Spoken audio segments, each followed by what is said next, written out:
Greetings to everyone. On this video, we are going to look into General Shadrack Sibiya, the man in front of the Parliamentary Ad Hoc Committee. Please remember to like, subscribe, and comment on the video. Mr. Shadrack Sibiya is actually a very controversial figure in South African police at this moment. To me, I can say in the two teams of Jacob Zuma and Cyril Ramaphosa, it will be President Cyril Ramaphosa, Minister Mkhwananzi, and Shadrack Sibiya in the field of the police. Today, he came to the ad hoc committee totally not convincing. His body language is not like a person that is really willing to help. It's like he's someone just coming the formalities and trying to build his reputation not to be seen on a bad light, not necessarily to help the ad hoc committee or any system to come up with a particular important conclusion. He cannot even remember some of the dates, of which they could be very important, because if he is so passionate about how he's got smeared and they are playing around with him, he's supposed to be able to help us to bring a concrete information. We must have confidence in him. He knows Brian Mkhwananzi, but he even have to Google him. And then it was when Brian Mkhwananzi was in talking about a certain premier of Northwest, he cannot remember who. And then he once had a meal with Ket Matlala, and he met him several times, about 5 or less, but it wasn't so unimportant matter. So he's not straight on the points and then telling us, no, I met him at a particular breakfast table.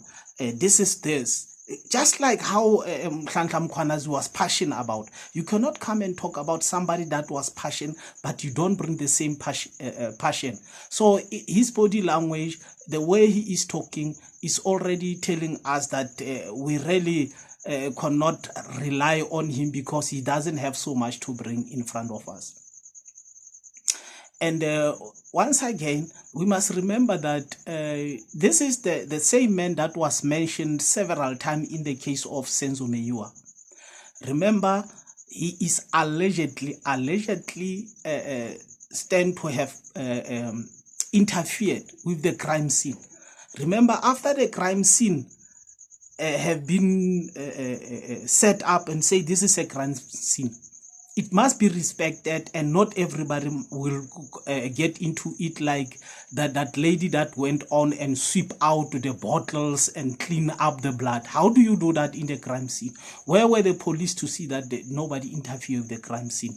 And secondly, allegedly, he is stamped to be the person that have interfered with the gun and the bullets that were found on the crime scene, allegedly. And then now is a bone of contention into exactly is there the correct bullets that were identified. And then on the arrest of Advocate Tifo, after Advocate Tifo talked allegedly about his involvement in tampering with the crime scene, among the people that were part of the people that police that arrest Advocate Tifo, his own a bodyguard was one of the people that played part in arresting Malesela Tifo. And in the case of the 3 police at Henops River, it is him again that was there.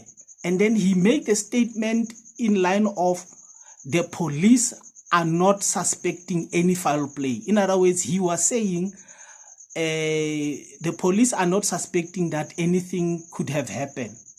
But he cannot say that, because remember, that car was a private car. The tracker on the car was a private tracker. It wasn't a police car.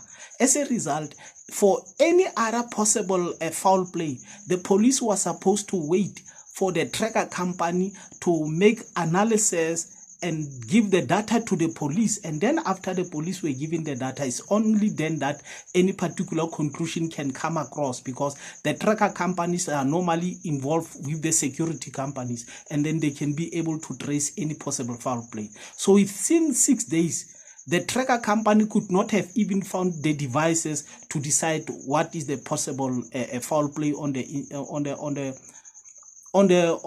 crime scene.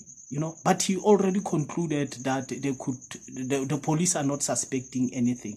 When did the police ask the tracker company about what is the situation? And remember also, that car, it is a modern car. A modern car, every single time when it is faced with, it is running, it forces you to put a seat belt. Now you got to ask yourself that the disciplined police that were sitting in front, were they not forced by the sound of the car to put in the seatbelt? And as disciplined police said they are, will they avoid wearing a seatbelt?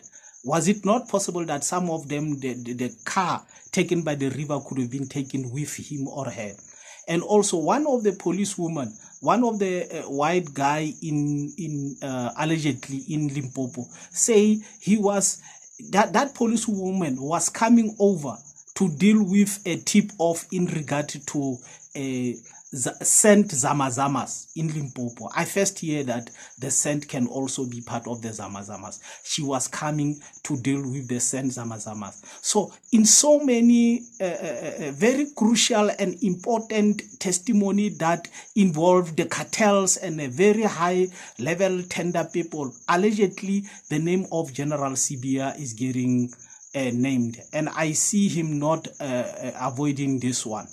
So really, I don't see his contribution at ad hoc committee of being of any important contribution than just going there to try and clean his name, of which I think he will fail under the questioning, robust questioning at the commission, in fact at the ad hoc committee and elsewhere. Thanks for watching the video.